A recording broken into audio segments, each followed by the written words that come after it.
Hey everyone, welcome to 5-Minute Bible Studies, where I discuss what you can learn and share from God's Word in 5 minutes or less. Today we're going to examine Ruth, chapter 3, verses 8 through 13, and chapter 4, verses 13 through 17, in session 13 of Explore the Bible.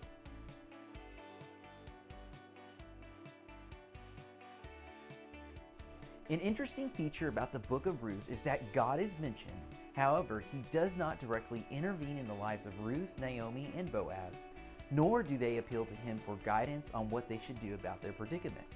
Yet, when we read this 4-chapter book, we recognize God is at work. We call this God's providence, which means he is actively working with his creation to bring about his purpose. Now, the question is, how do we know God is at work? We know because of the law God has given to his people and their willingness to follow it. Anytime we choose to obey God's commands, we can safely believe God is moving and bringing life transformation to those who are being obedient. In the case of Ruth and Boaz, they are following the law of Levirate marriage stated in Deuteronomy 25 verses 5 through 10. Levirate marriage is given for 2 reasons. First, to provide security for widows, since women during this time period had little to no rights and were unable to gain an inheritance, and second, so an inheritance can stay within the family. Yet, family inheritances can cause sticky situations. Thus, if you read the law of Levirate marriage in its entirety, we discover if the brother or closest kinsman refuses to fulfill the law, it's to their detriment and humiliation. With this in mind, that is why Boaz's actions reveal his love for God and the type of man God has shaped him to be.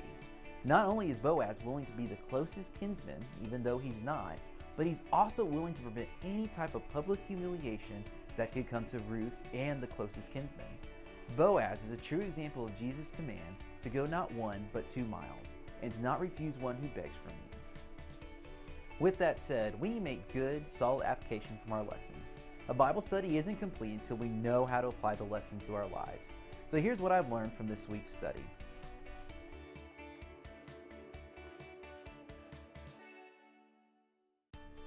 Ruth and Boaz made their commitment to each other at the threshing floor. We may think of this as a small detail. However, threshing floors play an important role throughout the Old Testament. In Judges 6, Gideon confirms God's plan by laying a fleece out on the threshing floor. In 2 Samuel 24 and 1 Chronicles chapters 21 and 22 give the account of David purchasing Araunah's threshing floor, where he built an altar to offer sacrifices to God for sinning against him. God accepts David's sacrifice and relents from continuing the plague on Israel David caused due to his sin. Later, that same threshing floor becomes the location for the temple of God. Needless to say, whenever a biblical author mentions a threshing floor, it is safe to say something significant is about to happen. For Ruth, God provided redemption for her at the threshing floor. Now, we may not have threshing floors where God does significant work, but a modern equivalent is the local church.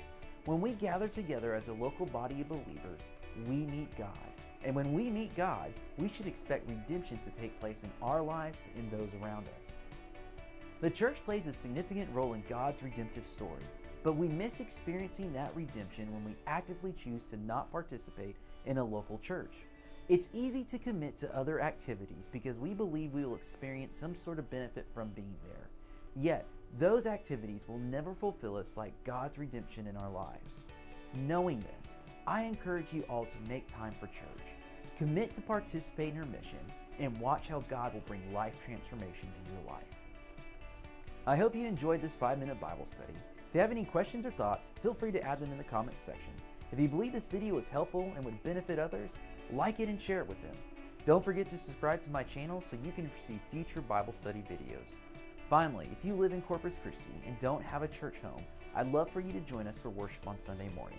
Service time and information about Second Baptist Church will be in the description.